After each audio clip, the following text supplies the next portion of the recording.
Hello, and welcome to my presentation on the American Academy of Physical Medicine and Rehabilitation, otherwise known as the AAPM&R. Now, this professional organization is centered around physical medicine and rehabilitation. You never would have guessed it, huh? But it has currently over 10,000 members, ranging from medical school students to current active practicing physicians who range in subspecialties from within physiatry, from sports medicine to pediatric rehabilitation medicine and everything in between. Now, what was impressive about this organization is the sheer amount of resources it has for its members, to include the grads or the medical school students, and it even has resources for physiatrists who own their own private practice. I mean, there were articles and resources for like business advice, marketing advice, how to grow patient portals and things like that. But before we get into the AAPM&R and all of its resources, its history, and the overview of the organization as a whole, we need to know what it's built upon. We need to know, what it's centered around, why it was founded, and that the reason for that, what it's built upon is physiatry.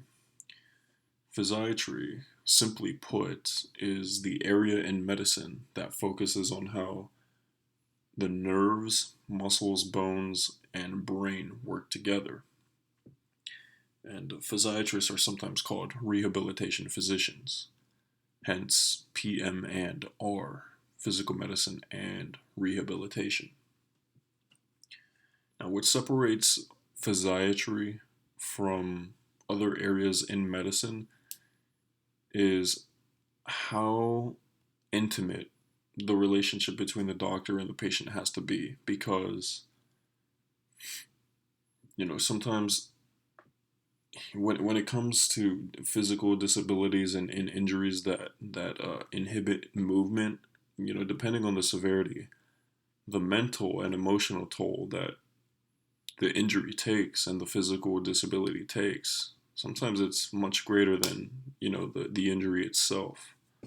And thus doctors have to build a relationship and follow the rehabilitation of the patients, even when they're no longer in their care. Margaret Steinman is a member of AAPM&R, and she's a physiatrist, and she states it well. She said, "I think that the beauty of our specialty is that we move beyond pathophysiology, we move beyond the biomedical model, and we take a much deeper look at the human being and how they're interfacing with their world, and also what they desire to do in their lives."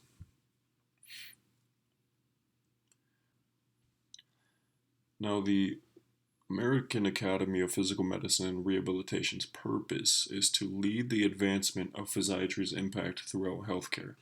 And they accomplish this through their advocacy groups, which lobby Congress for new legislature and changes in the requirements of the certification and license and licensing of physicians. Um, the resources that it provides its members and the community that it fosters. And now, going back to the advocacy, one of the major things that the organization is concerned with is physician burnout. Physician burnout is a major problem, in different areas of medicine, but the rates of physician burnout are particularly high within physical medicine and rehabilitation. And one of the things that the organization is lobbying Congress for is to revise or make changes to the current processes of certification and licensure for physicians. The organization claims, which are, the organization is composed of entirely of physiatrists. So they're claiming that one of the big reasons they're burning out is that the the processes to get licensed and the continuing medical education and all of the different certificates that are required for them to have to be able to practice are just wearing them out. They claim that they're too extensive and expensive, and that they don't really ensure a level of quality. They're just more of an inconvenience. And I found that particularly interesting. Now, as far as the resources go, to assist all of its members in developing themselves, medical school students have a guide on how to get accepted to a PM&R residency. And now this guide isn't comprehensive. It doesn't list, everything that they need. Um, because different residencies have different requirements and so forth. But it's a general guide, and it actually walks medical school students through um, like their years in medical school. So, if it says that if you're in your first year of medical school, you should be doing this. If you're in your second year, you should be doing that, and so on. It also gives medical school students advice in the form of a Q&A, and the residents, current physiatry residents, medical schools, graduates, answer the questions.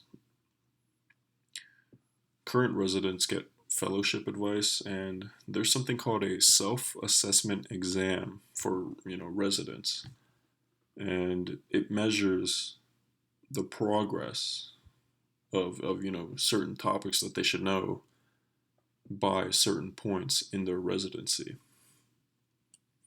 As far as uh, graduates of resident programs and fellows, there's something called virtual mentoring, where members can connect with each other and discuss, fellowship opportunities and different things like that.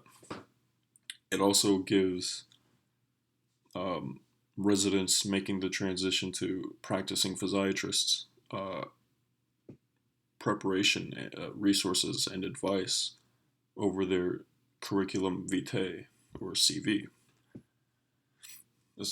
Practicing physiatrists get continuing medical education resources and many other resources. I mean, there are so many resources that I could make another presentation solely on the resources for each member, but that's a different topic.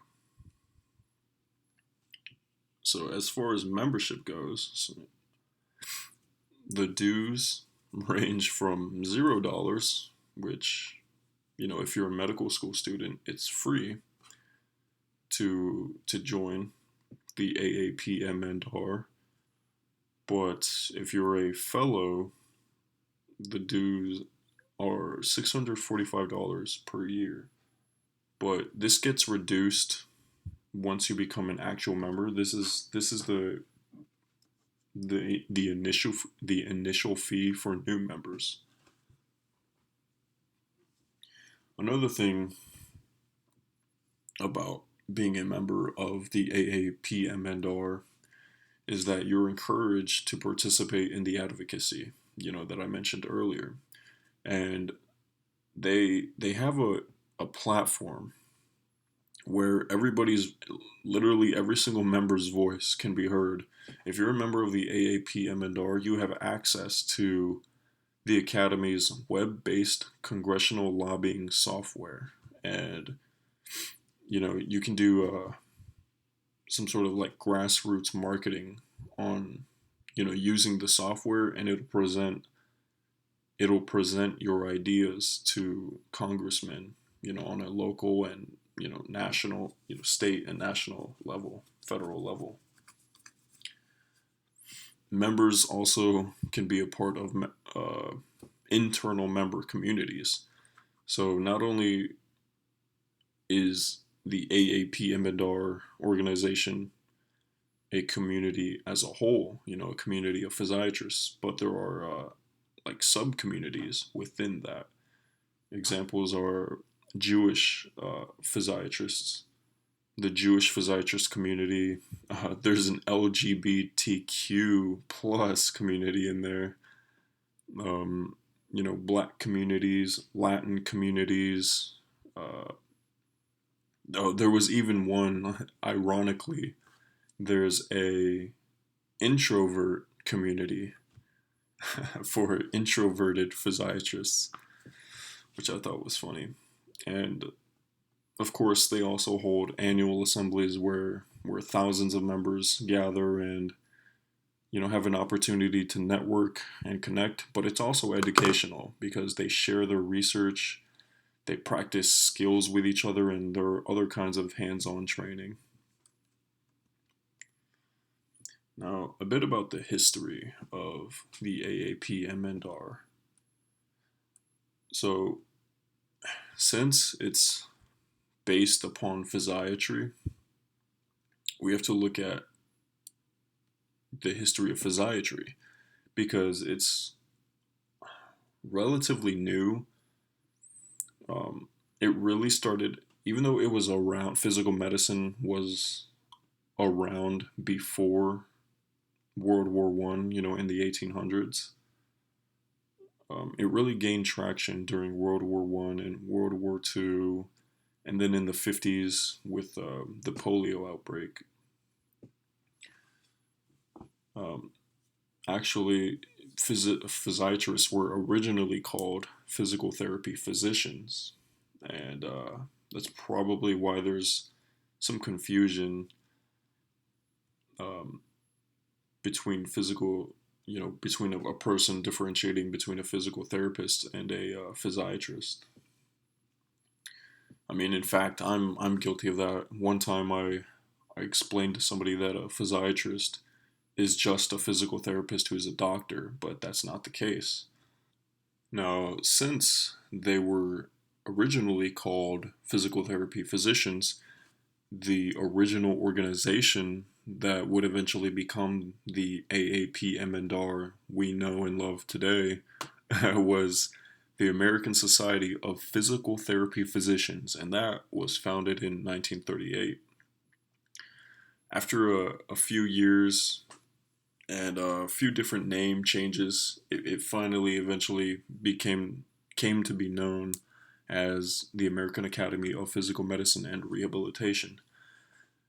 But that original society of physical therapy physicians was much more exclusive than the academy is today.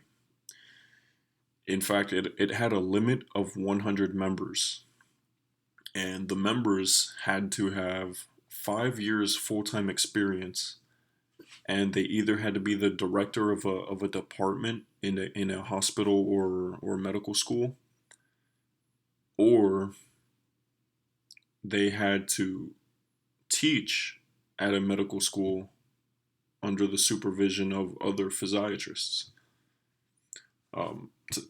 Temporarily, sort of as a gauge to see if they're worthy of joining the society. And the membership dues back then, what the due in 1938 was only $5, and that lasted until 1956, which $5 in 1938 would be about $97 today, and when it doubled to $10 in 1956, that's about $100 today. So much cheaper back then, but also much more exclusive. Considering that medical school students, who aren't even doctors yet, and who don't even know what specialty they want to choose can join for free. So I think the organization has come a long way. Now, the requirement for its members to have a continuing medical education wasn't enacted until 1958.